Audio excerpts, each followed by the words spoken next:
but that seemed abstract and removed from herself. Her existence was in feeling and thinking and loving.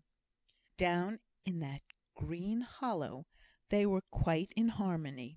Her beauty was all that Mr Bellingham cared for, and it was supreme.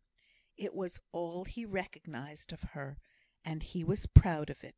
She stood in her white dress against the trees which grew around. Her face was flushed into a brilliancy of colour which resembled that of a rose in June. The great, heavy, white flowers drooped on either side of her beautiful head, and if her brown hair was a little disordered, the very disorder only seemed to add a grace. She pleased him more by looking so lovely than by all her tender endeavours to fall in with his varying humour. But when they left the wood, and Ruth had taken out her flowers, and resumed her bonnet as they came near the inn, the simple thought of giving him pleasure was not enough to secure Ruth's peace. She came pensive and sad, and could not rally into gaiety. "Really, Ruth," said he that evening, "you must not encourage yourself in this habit of falling into melancholy reveries without any cause. You have been sighing 20 times during the last half hour. Do be a little cheerful. Remember, I have no companion but you in this out of the way place." "I am very sorry," said Ruth, her eyes filling with tears; and then she remembered that it was very dull for him to be alone with her, heavy-hearted as she had been all day. She said in a sweet, penitent tone, "Would you be so kind as to teach me one of those games at cards you were speaking about yesterday? I would do my best to learn." Her soft, murmuring voice won its way. They rang for the cards, and he soon forgot that there was such a thing as depression or gloom in the world, in the pleasure of teaching such a beautiful ignoramus the mysteries of card playing. "There!" said he, at last. "That's enough for one lesson.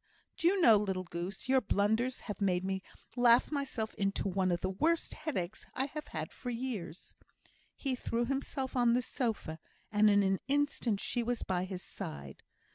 "Let me put my cool hands on your forehead," she begged. "That used to do mamma good." He lay still, his face away from the light, and not speaking. Presently he fell asleep. Ruth put out the candles, and sat patiently by him for a long time, fancying he would awaken refreshed. The room grew cold in the night air, but Ruth dared not rouse him from what appeared to be a sound, restoring slumber.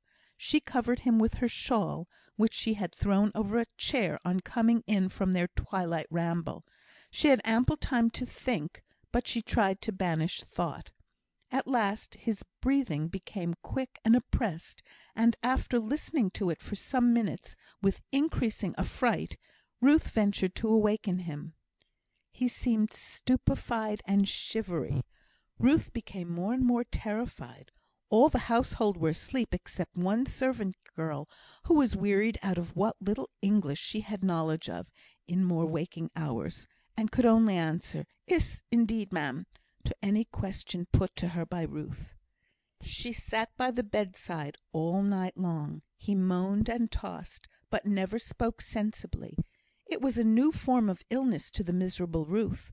Her yesterday's suffering went into the black distance of long past years. The present was all in all. When she heard people stirring, she went in search of Mrs Morgan, whose shrewd, sharp manners, unsoftened by inward respect for the poor girl, had awed Ruth, even when Mr Bellingham was by to protect her. "Mrs Morgan," she said, sitting down in the little parlour appropriated to the landlady, for she felt her strength suddenly desert her. "Mrs Morgan, I'm afraid Mr Bellingham is very ill."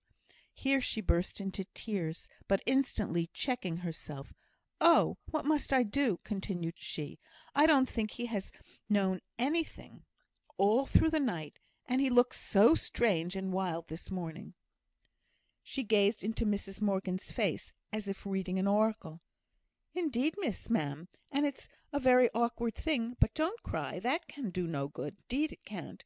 I'll go and see the poor young man myself, and then I can judge if a doctor is wanting." Ruth followed Mrs Morgan upstairs. When they entered the sick room, Mr Bellingham was sitting up in bed, looking wildly about him, and as he saw them, he exclaimed, "Ruth, Ruth, come here! I won't be left alone!" and then he fell down exhausted on the pillow. Mrs Morgan went up and spoke to him, but he did not answer or take any notice. "I'll send for Mr Jones, my dear, 'deed, and I will. We'll have him here in a couple of hours, please God." "Oh, can't he come sooner?" asked Ruth, wild with terror. "'Deed no! He lives at Llanglass when he's home, and that's 7 mile away, and he may be gone about 8 or 9 mile on the other side Llanglass. But I'll send a boy on the pony directly." Saying this, Mrs Morgan left Ruth alone. There was nothing to be done, for Mr Bellingham had fallen into heavy sleep. Sounds of daily life began. Bells rang, breakfast services clattering up and down the passages, and Ruth sat on shivering by the bedside in that darkened room. Mrs Morgan sent her breakfast upstairs by a chambermaid, but Ruth motioned it away in her sick agony, and the girl had no right to urge her to partake of it. That alone broke the monotony of the long morning. She heard the sound of merry parties setting out on excursions, on horseback or in carriages, and once, stiff and wearied, she stole to the window, and looked out on one side of the blind. But the day looked bright and discordant to her aching, anxious heart. The gloom of the darkened room was better and more befitting. It was some hours after he was summoned before the doctor made his appearance. He questioned his patient, and, receiving no coherent answer, he asked Ruth concerning the symptoms; but when she questioned him in turn, he only shook his head and looked grave. He made a sign to Mrs Morgan to follow him out of the room, and they went down to her parlour, leaving Ruth in a depth of despair, lower than she could have thought it possible there remained for her to experience an hour before. "I'm afraid this is a bad case," said Mr Jones to Mrs Morgan in Welsh.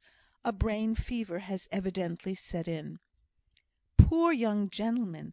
Poor young man! He looked the very picture of health." "That very appearance of robustness will, in all probability, make his disorder more violent. However, we must hope for the best, Mrs Morgan. Who is to attend upon him? He will require careful nursing. Is that young lady his sister? She looks too young to be his wife." "No, indeed. Gentlemen like you must know, Mr Jones, that we can't always look too closely into the ways of young men who come into our houses. Not but what I am sorry for her, for she's an innocent, inoffensive young creature. I always think it right, for my own morals, to put a little scorn into my manners when such as her come to stay here; but indeed she's so gentle, I found it hard work to show the proper contempt." She would have gone on to her inattentive listener if she had not heard a low tap at the door, which recalled her from her morality, and Mr Jones from his consideration of the necessary prescriptions. "Come in," said Mrs Morgan sharply, and Ruth came in. She was white and trembling, but she stood in that dignity which strong feeling, kept down by self-command, always imparts. "I wish you, sir, to be so kind as to tell me, clearly and distinctly, what I must do for Mr Bellingham. Every direction you give me shall be most carefully attended to.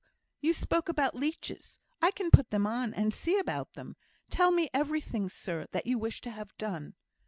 Her manner was calm and serious, and her countenance and deportment showed that the occasion was calling out strength sufficient to meet it. Mr Jones spoke with a deference which he had not thought of using upstairs, even while he supposed her to be the sister of the invalid. Ruth listened gravely. She repeated some of the injunctions, in order that she might be sure that she fully comprehended them, and then, bowing, left the room. "She is no common person," said Mr Jones. "Still she is too young to have the responsibility of such a serious case. Have you any idea where his friends live, Mrs Morgan?